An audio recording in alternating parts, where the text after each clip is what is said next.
politike për interes personal dhe familjar, ku janë sot figurat e pëlqyera nga demokratët, figurat me integritet nga demokratët. Ato nuk ka më, sepse ato nuk hyn dot në zgjedhje, sepse ato e dinë që këto zgjedhje janë të humbura. Dhe këto do humben edhe më thellë se ç'ishte 11 maj. Këto zgjedhje ju thoni që janë të humbura, Alesja? Po pa diskutim ti ke ndonjë shpresë që Partia Demokratike mund të fitojë zgjedhjet. Po nëse zgjedh një kandidat për shembull, as lloj kandidati nuk mund zgjedhësh, sepse kandidati në radhë parë duhet të jetë politik, zotëri. Në radhë dytë ky kandidat duhet vinë nga radhët e djathtës. Në radhë të tretë ky kandidati që do ofrojë qytetarëve një jetesë më të mirë nuk mund të jetë ushtari i Sali Berishës, i personi që ka damkën e korrupsionit nga Shtetet e Bashkuara të Amerikës. Se si do t'i ofrohesh ti qytetarit? Si do shkosh ti t'i kërkosh votën qytetarëve? Si ke pranuar ti këtë parlamentin jo legjitim që të vodhën votat për 5 muaj, për një rrogë? Si do hy? Me çfarë karte morale do hy kandidati i Partisë Demokratike në zgjedhjet bashkiake? Kjo është çështja. Sot deputetët e Partisë Demokratike nuk kanë kartë morale, sepse ata kanë pranuar zgjedhjet, kanë pranuar rrogën, kanë pranuar mandatin dhe nuk i është bërë vonë fare për demokratët. As në parlament ku janë nuk përfaqësojnë demokratët, po bëjnë zhurëm, sepse opozita këtij vendi ka përfunduar në figura qesharake dhe komike, siç është djali i Fariut, figura për mos se qesharake, po dhe të urryshme për publikun dhe për çdo i cili do një ndryshim. Po a vjen ndryshimi me këto figura? Kur? Pa diskutim që do ketë humbje. Alesja, qofse qëndrojmë me këto zhvillime, një emër tjetër që është vetë ofruar është Adriana Kalaja. E shikon të mundshme? Tani të lutem. Po tani se ju qeshni, po vëm Tritolin ambasadës amerikane, tani kalojmë në një diskutim serioz se po këta janë kandidatët tani këta janë emrat. Këto nuk janë kandidatët, këto janë janë figurat qesharake, të vetë shpallura, të diskursit publik, dhe këto janë ato individ cilët nuk ja vlen as të komentohen në studio televizive. Nuk ja vlen as të komentohen. Absolutisht, ja. Alesja, në gjithë të panoram, në gjithë të situatë, kemi dhe emra tjerë cilët janë vetë shpallur.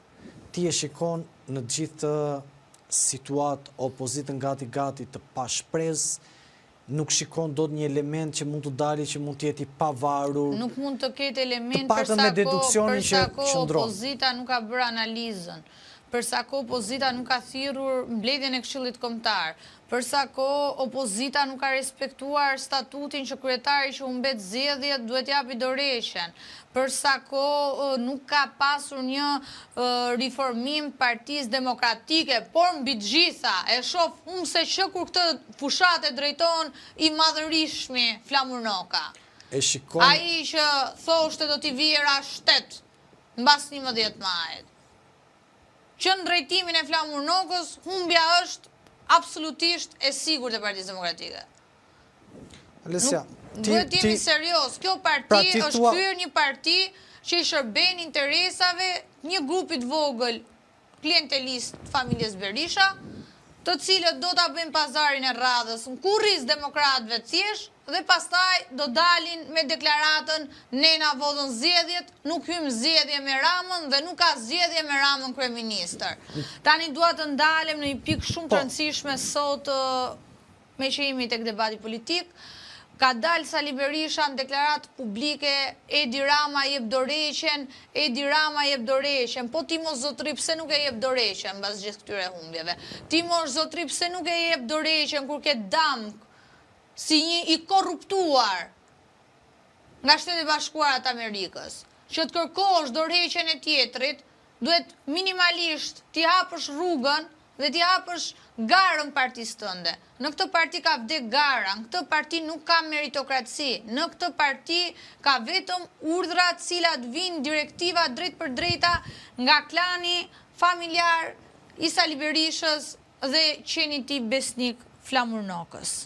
Alesja, në gjithë të zhvillim dhe në këtë ngjarje, ju e prekët pak, por unë doja t'i rikthehem përsëri.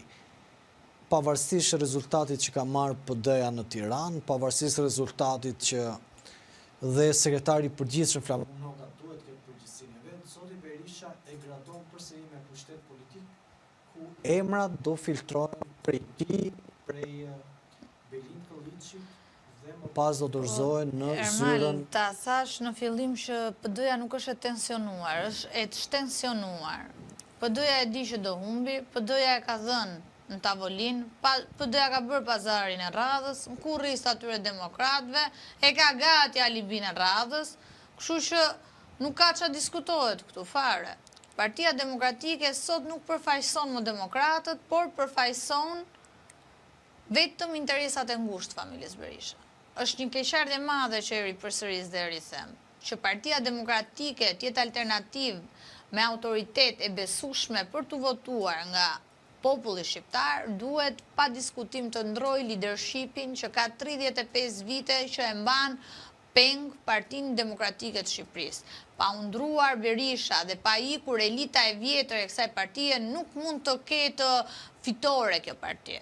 Dhe këtu nuk ka të bëjë fare me emrin e kandidatit, pasi problematika është edhe më e thellë. Po të vesh re në deklaratat e sotme dhe partitë që Berisha ju shtrin dorën për të bashkëpunuar për Tiranën, preferojnë dhe e din që do humbin, e din që nuk e fitojnë do të bashkin dhe prap ato mbajnë atë dignitetin e vetë dhe thojnë ne do garojmë vetë, po ne me Berisha nuk bëjmë koalicion, ne me Berisha nuk bëjmë aleancë as për në poshtu Ramën, që këtu është e frikshme. Që këtu të regohet qartazi, që interesi i Sali Berishës nuk është në poshti Edi Ramën. Interesi i Sali Berishës është të rri i dyti dhe të mbaj legitimitetin e ti dhe të mbaj vëndin e ti në Partinë Demokratike, sepse Partia Demokratike Sali Berishës i shërben si mburoj ligjore për mbrojtjen e ti personale, por dhe familjare. Dhe familjare. Edhe familjare.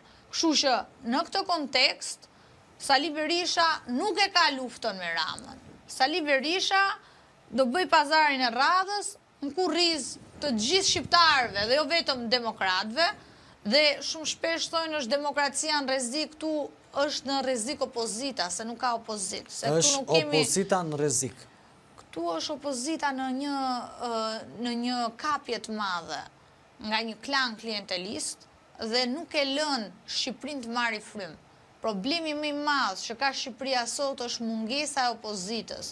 Mungesa e opozitës i jep pushtetin absolut Ramës që të bëjë çfarë të dojë dhe të veprojë si të dojë, sepse mungon mungesa e llogarisë, mungon dinjiteti, mungon morali, por mbi të gjitha ka dhe një faktor të rëndësishëm që shumica e individëve që janë deputet nga Partia Demokratike janë të lidhur ngushtë me pushtetin, janë të lidhur ngushtë me interesat e pushtetit.